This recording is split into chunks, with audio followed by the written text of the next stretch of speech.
السلام عليكم ورحمة الله وبركاته. متابعين قناة كيميت عاملين ايه؟ اول حاجة احنا النهاردة هنعمل نوعين رز هنستخدمهم في رمضان كتير، وتكات البنات الصغيرين اللي الرز معاهم بيعجن ومش بيطلع مفلفل او مش بيطلع مظبوط. اول حاجة معانا هنعمل الرز الابيض. الرز الابيض بنستخدمه في كل حاجة، بنستخدمه في فتة، بنحط له لحمة ببصل، ممكن نعيد تدويره في بسلة وعليها بشاميل. بصوا يعني استخداماته رائعة طول ما هو ابيض. الرز الابيض معانا اول حاجة عندنا في كوبايتين رز مغسولين كويس جدا، وفي عندنا معلقة كبيرة سمنة وعليها معلقة زيت. الزيت بيتحط علشان الرز يبقى مفلفل، ومعانا كوباية شوربة، والباقي هنكمله مية. وهنستخدم ملح، اللي حابب يستخدم فلفل يستخدم، واللي مش حابب ما يستخدمش.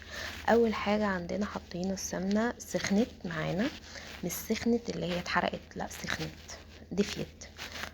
وبعد كده هنبتدي ان احنا نحط الرز بتاعنا، وبعد كده نقلب نقلب نقلب لحد ما كل رزاية تبقى منفصلة عن بعضها، يعني تسمع صوت خروشة الرز في الحلة. اول ما تسمع صوت خروشة الرز في الحلة هتنزل بكوباية الشوربة، وبعد كده كوباية مية، ونحط سمسون صغير اللي هو علشان الرزاية على حسب نوع الرزاية دي عندي بتاخد مية شوية، فهنحط شوية مية فوق السمسون، يعني كوبايتين وربع مثلا. طبعا مش عارفة يعني احسن حاجة الكوباية اللي هتمكيلي بيها الرز هي اللي هتمكيلي بيها المية. فاحنا عندنا كوبايتين الرز في الرزاية دي، الرزاية المصرية دي بنستخدم كوبايتين رز وكوبايتين وربع مية. تمام، حطينا الملح بتاعنا، وبعد كده هنبتدي ان احنا نقلب لغايه ما نسمع صوت الخروشه. ممكن تحطي فلفل ابيض لو انت مش حابه الفلفل الاسود يبقى باين مع الرز الابيض. انا بستكفي بالشوربه. الشوربه بيبقى فيها فلفل اسود، وبيبقى فيها المنكهات بتاعه الفلفل. بعد ما سمعنا صوت الرزاية كويس في الحله، هنبتدي ان احنا نحط كوبايه الشوربه بتاعتنا، ونحط كوبايه وربع ميه، وهنبتدي نقلب تقليبه واحده فقط لا غير، وندوق الملح بتاعنا. الملح بتاعنا مظبوط تمام، الملح بتاعنا مش مظبوط هنضيف ملح للشوربه او الرز بعد ما سقيناه. وهنبتدي نغطي. اول حاجه اول غلوه هيبقى النار عاليه شويه. بعد كده اول ما الميه نشوفها ان هي اختفت شويه مش زي الاول، هنروح موطين على الرز خالص، ندي تقليبه بعد التوطيه، وبعد كده نغطي نخليه على سهرايه بسيطه لغايه ما الرز يستوي معانا السوا المظبوط. طول ما انتي موطيه جامد على الرز خلاص، يعني طول ما انتي النار هاديه على الرز خلاص تقدري تسيبي الرز. ميزه الحاله الجرانيت ان هي ما بتشيطش الرز، بس بتحرق.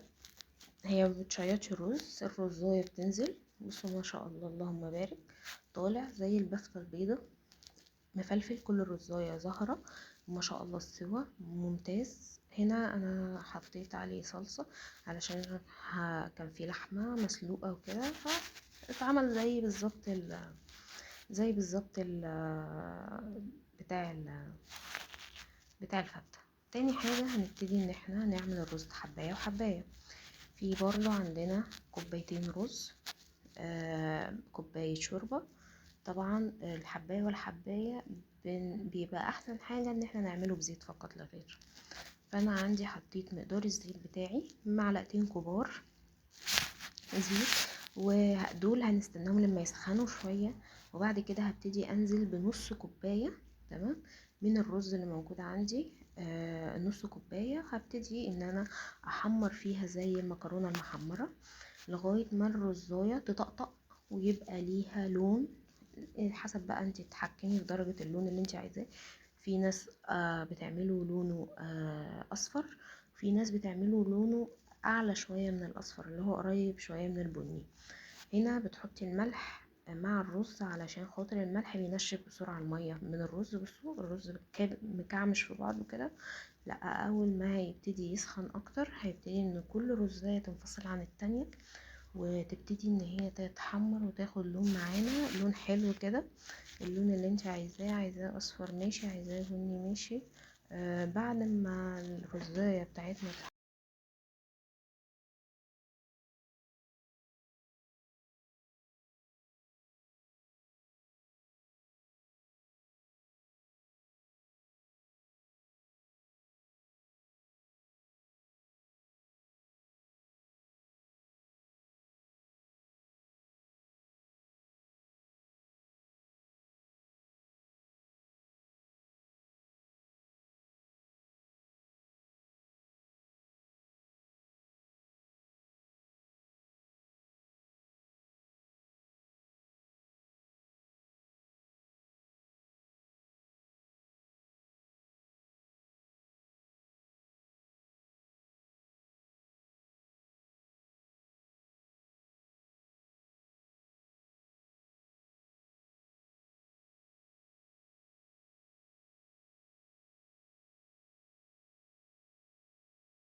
الرز ابتدى هو ياخد معانا لون.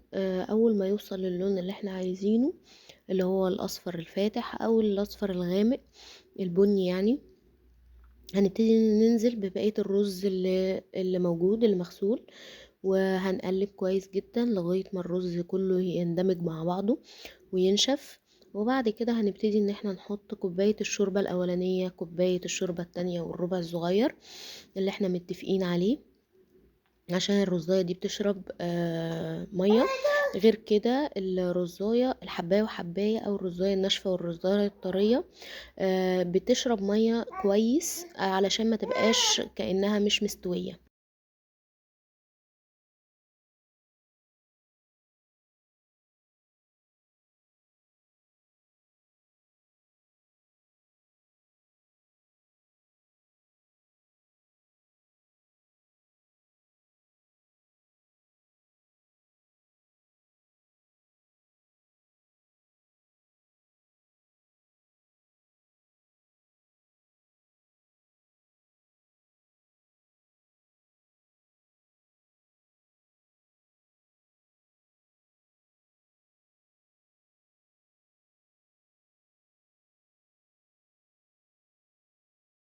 حطينا هنا بقى الشوربة بتاعتنا، وحطينا المية تكملة زي ما احنا متفقين. طبعا هيفضل عالي شوية لغاية، بصوا، تشرب.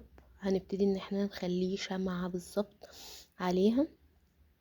وبعد كده هنبتدي ان احنا، بصوا ما شاء الله مفلفل ازاي. هنبتدي ان احنا نقدمه. يا رب ينول اعجابكم. يا ريت تدعموا قناة كيميت باللايك والشير.